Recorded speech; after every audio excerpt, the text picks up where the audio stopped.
in. Let's have a look. Let's see if I've let's see. Sorry, right, on the right page. Can you all see that? Give me a nod, Richard. I've got you in my little strip here. So yeah, I can't see absolutely everybody. And thanks to Richard for keeping an eye on the chat for us.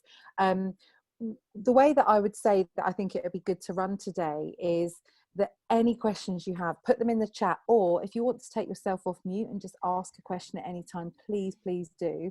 And Richard, please feel free to ping any questions out, you know, in a timely manner. Don't worry about saving them all to the end if you don't need to. So yeah, interrupt me whenever you want to. So welcome. Yeah, I'm Katie. I run a training consultancy called Braver Minds.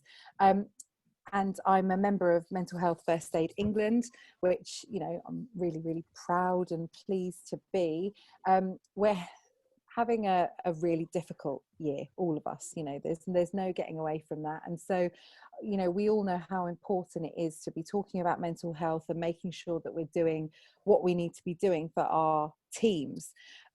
I also know that I am joined by a fantastic group of HR professionals today, which means that I don't need to preach too much to you guys about the importance and the benefits of addressing mental health within your workplace, because I know that you'll all be championing that. But what I want to be able to do through today's session is allow conversation between you, give you some tools that you might not have come across, or that maybe you have, but just, you know, it's nice to have a reminder, and just, you know, to give you some stuff basically to take back to your workplaces, to, you know, be continuing to raise awareness about mental health, decrease stigma around mental health and anything else, and just have a really good hour together today. And just to say, the reason that I, you know, have called my business Braver Minds is because it takes a lot of bravery, right, to talk about mental health an awful lot of the time.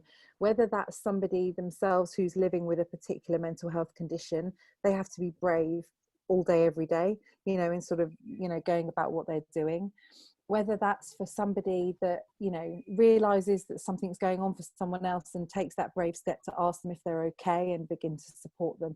It is all about being brave. None of this is particularly easy stuff to talk about or to do, but I suppose that's my kind of key message with all of this. We're just encouraging bravery around all of these conversations.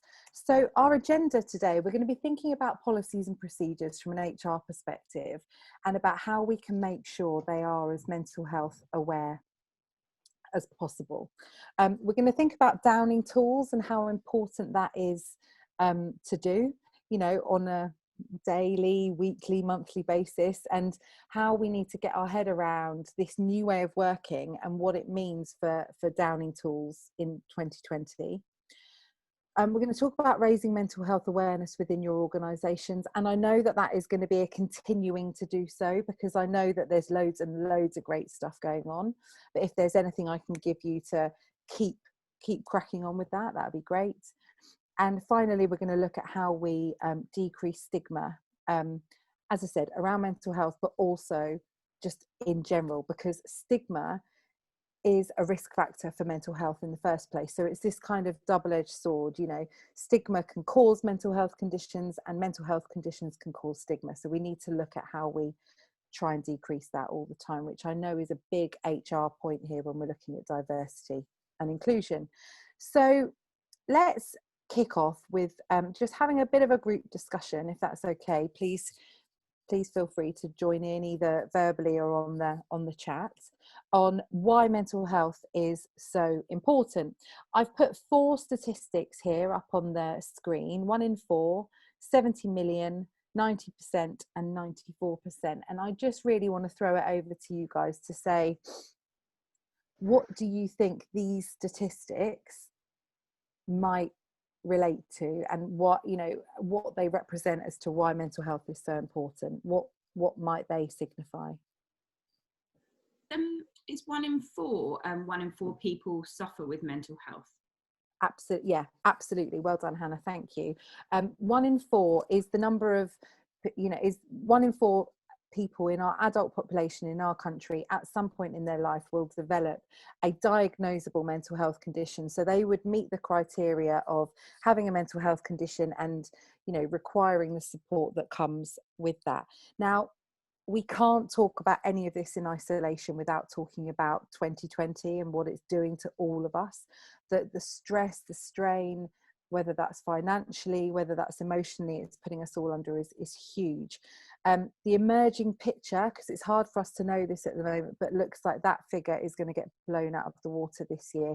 There's lots of reports coming out that sort of 60-70% of adults in the UK would probably meet the criteria at the moment for being diagnosed with a mental health condition. So these are the figures we've got at the moment, but we have to make sure that we understand that the emerging picture could be significantly higher than that. Thank you. Go on, Hannah. Yeah. Sorry, I was just going to say, I think it's a really interesting one because my team and I have talked about this quite a lot over 2020, I guess. That 1 in 4 actually doesn't seem that high to me. And is that 1 in 4 from data where people have had diagnosed conditions rather than people that might be suffering? Yeah, so this is kind of these are big surveys that happen. This looks at the number of people that actually present and receive support and help from medical professionals. This also takes into consideration surveys that people will fill out to sort of, you know, they'll take a chunk of the population and ask them questions and try and gross that up to the rest of the population. So it's as wide a view as possible. And you're right, Hannah, like if we looked at this a couple of years ago, that number would have seemed really big. That number would say that actually, if you look across the how many people are there on the call at the moment? I can't see. 25. So we'd be looking at like sort of 5 or 6 of us that would at the moment be actually, you know, experiencing a mental health condition that would require help and support. So those numbers, they did seem quite big, but I think you're right, Hannah, they don't actually seem so big anymore. And I think that they are going to change quite a lot over the year ahead. But it also brings up a really important point around what about all the people who maybe don't even realize that they are actually living with quite a serious mental health condition, all the people who do realize that but aren't asking for help. You know, there's a hell of a lot going on with this. And when we look at sort of NHS waiting times and the pressure that they're under, we understand that actually it's all of our job to help and support each other with listening, asking someone if they're okay, asking them again if they're okay, if they're not quite ready to talk yet, etc. Thank you. What do we think any of the other figures might relate to? Is the 70 million about the number of work days lost? Because I've heard something about that before. It is, yeah, Amanda, absolutely spot on. So it's at least 70 million working days a year lost. I think it's looking like there's around about 72 million working days lost each year in the UK. Obviously, the cost of that, you know, plus if we look at the economic cost to businesses and organisations, and then we look at the cost to the NHS, we're looking at about £34 billion a year is the cost of mental ill health in the UK. So again, it just reminds us why this is such a huge topic and what an impact this has on workplaces, on people, on families and societies. Brilliant. What do we think some of the other figures might be? These are trickier.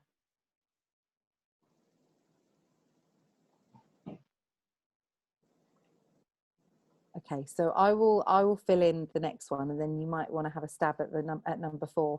But 90% is they say that about 1 in 5 people each year need to take a day off for a mental health reason, but 90% of those people will give a different reason, right? They will give a different reason for taking that day off sick. So when we're talking about stigma, we can see we still have got a really, really long way to go. And when we're talking about this from an HR perspective, we can see just why it's so important that everybody in an organisation is kind of mental health aware, so that A, we realise what impact it's having, and B, we know how to have a conversation with someone that needs us. So 90% of people admit to not admitting to taking a day off work for a mental health reason when that's what they've needed to be off for. So what do we think 94% might be about? Katie, sorry to interrupt. There's a very nice point just to your previous point. I think it's relevant from Emma here, saying it's interesting though that the stats, although the stats are very static, I very much believe mental health on a spectrum. So we'll all at some point in our lives feel like we need help or struggling with mental health at a varying range of severity. Absolutely. Yeah. Brilliant point. I think, you know, particularly if we look at this year, it's understandable that any of us might have had a really dark period at some point during this year. So for example, anxiety, the definition of anxiety that a doctor would be looking at to diagnose you would be you know, feeling out of proportionally anxious about things, it getting in the way of your everyday life and stopping you doing things you enjoy, and also that it has lasted for at least 2 weeks. So again, you know, I think there's an awful lot of us that could say that we've probably had periods this year that might relate to. However, because it's about something quite specific, we may all be feeling a hell of a lot better next year. So it's going to be really interesting to see what resilience this year gives us and what coping mechanisms we've all learned and developed as well. So I don't think it's all bad news, but it's really important news, if you like. And yeah, it's a really good point from Emma. Thank you. So 94% is the percentage of managers, business leaders, who admit to discriminating against people with a mental health condition. And that number is absolutely staggering, isn't it? And that could be a really tiny bit of discrimination in their own head that they never verbalise and they never do anything with. Or it could be quite a serious piece of discrimination, which would of course be illegal and, you know, be wrong. But this is a really, really honest statistic from business leaders. It's quite an old statistic now. It's a couple of years old, and I hope that things have moved on. But again, that just shows us how important it is to understand mental health, what it is, what it does, how it stops, how it doesn't stop people from being able to be fantastic in the workplace. So that really, for me, is just to help us set the scene as to why this is so important. So thanks for your contribution so far. What we're going to have a look at now is, from an HR perspective, policies and procedures, and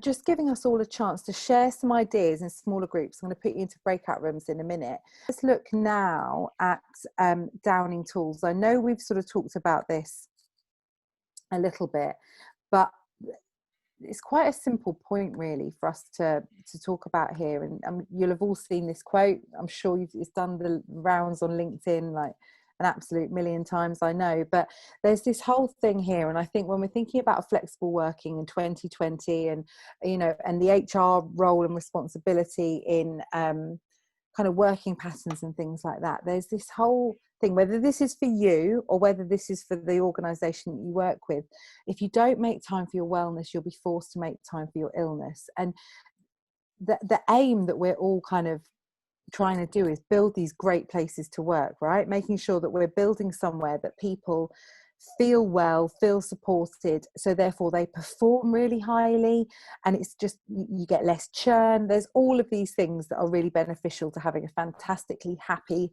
healthy workplace. You guys know that.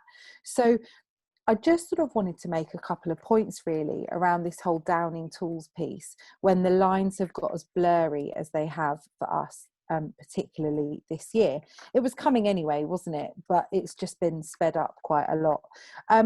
At Mental Health First Aid England, we're quite clear about the fact that we have to switch off, right? And that is every day. We have to have boundaries. We have to switch off. We can't be always living at work. We can't. We have to switch off, whether that's physically having places in your house or where you live that are kind of work zones and places that aren't. I know that's not, I'm at my dining table at the moment, so I know it's easier said than done. Whether it's having times of the day where phones are, you know, nowhere to be seen, whether that's taking emails off your smartphone so that they can't interrupt you when you're not actually working, whether it's, you know, and encouraging conversations between colleagues as to what their working times are and what their working times aren't. Even if you need to send an email in the middle of the night because that's when you've worked on it, can we save it? Can we save it in drafts and send it the next morning so we're not putting pressure on someone else to feel the need to respond?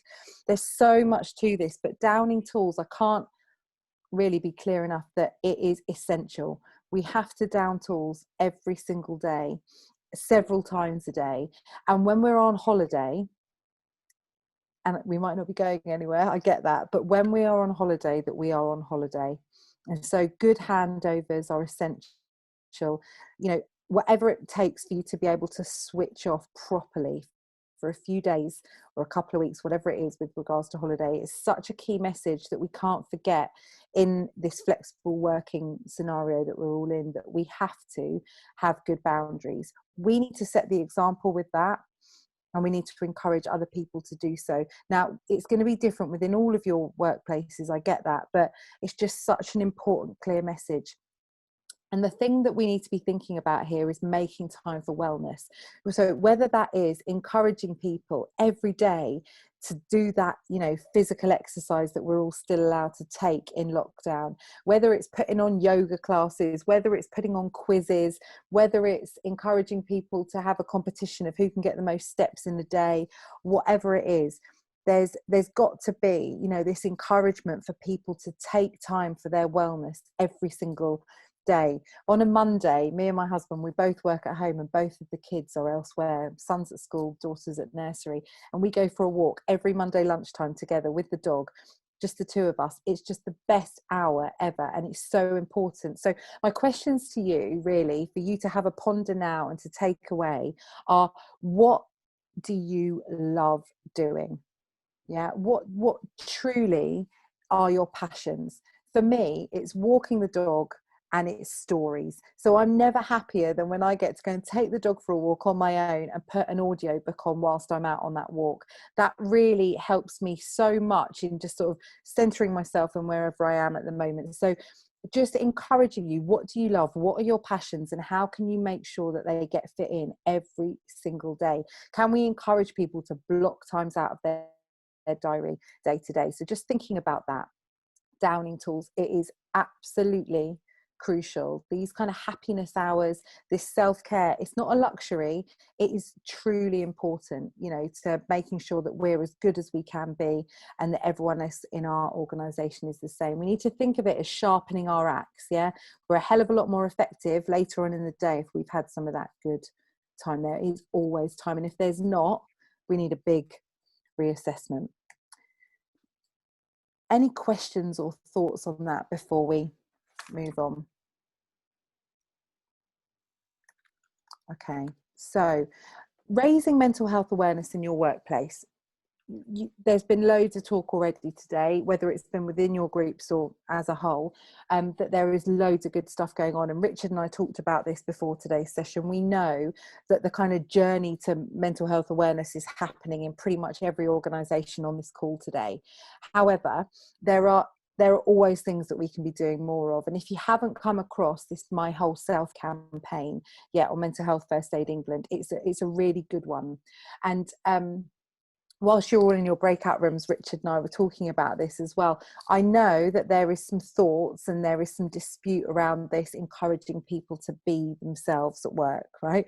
There are some people that would say, look, I don't want to totally be myself at work, or I don't think everybody should be. I think a work persona is fine. Well, the argument here is that you don't get the brilliance of the person unless they are really allowed to be themselves, truly themselves.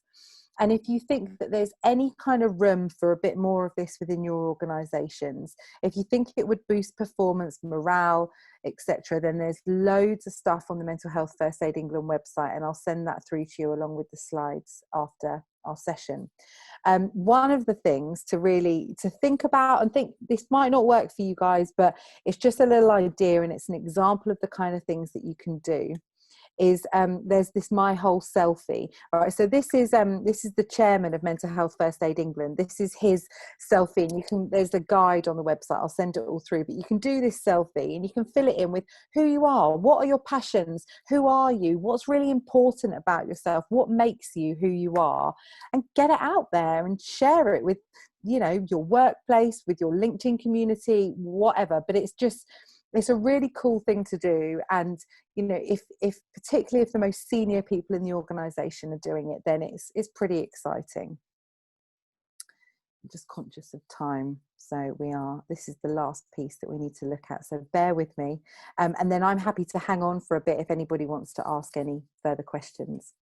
So 2020, it has been a really weird year, and but the good thing, there's a really, really good thing that's been happening in 2020, and that is that we have never had a better chance to tackle all forms of stigma in the workplace, right? Whether that's mental health, whether it's race, whether it's gender, whatever it is, there's never been a better year to take stigma by the scruff of the neck and get it sorted out. So there are loads of things that we can be doing, and I just want to share a couple of these ideas with you, and just give you some food for thought. I'm sure you'll be ticking some of these boxes already, but there might be one on there that you want to do a bit more of. So being inclusive is great, right? Diversity and inclusion, brilliant. I'm sure there's no workplaces in this country that are not thinking about it. But can we be actively anti-stigma? Can we actually take the stand to be actively anti-stigma for all of the good reasons as to why we need it? So those reasons are: stigma is destructive, right? It's destructive to people's ability to perform at work. It will cause churn. It will cause mental health conditions. It is an absolute nightmare, and stigma and bullying is just like poison in any organisation. So making sure that we are taking that step towards being actively anti-stigma is great, and as I said, we've never had a better opportunity. So here are some of the ideas that we can do. So we've got to think about embracing diversity, loud and clear. Celebrating difference, again, loud and clear. Encouraging people to share their passions and their background. What can you do with that? Can you know, what kind of exercise can you do to bring that alive? How can you maybe think about hosting short celebratory seminars on previously stigmatized topics? So going back to something someone said earlier about getting people to share maybe mental health conditions that they've kind of beaten and recovered from, and have a really successful career. Can you create working groups and champions around all sorts of different areas of stigma? So there's loads to think about there. As I say, I'm sure there's loads of things here that you guys are doing, but there's probably some points that you think, actually, yeah, I've been wanting to do that for a while. I'm just going to dive in and do it. So that's all from me. I'm going to stop talking now, but as I say, I am more than happy to stay here for a little bit if anybody does want to ask any questions or you know, go any further into any of this discussion. But thank you all so much for taking the time and joining in today. It's been absolutely brilliant working with you all. Please feel free to get, you know, in touch with me now or going forward if there's anything that you want to discuss, and I'll send all the materials that we've looked at plus the notes that Richard and I have been putting together.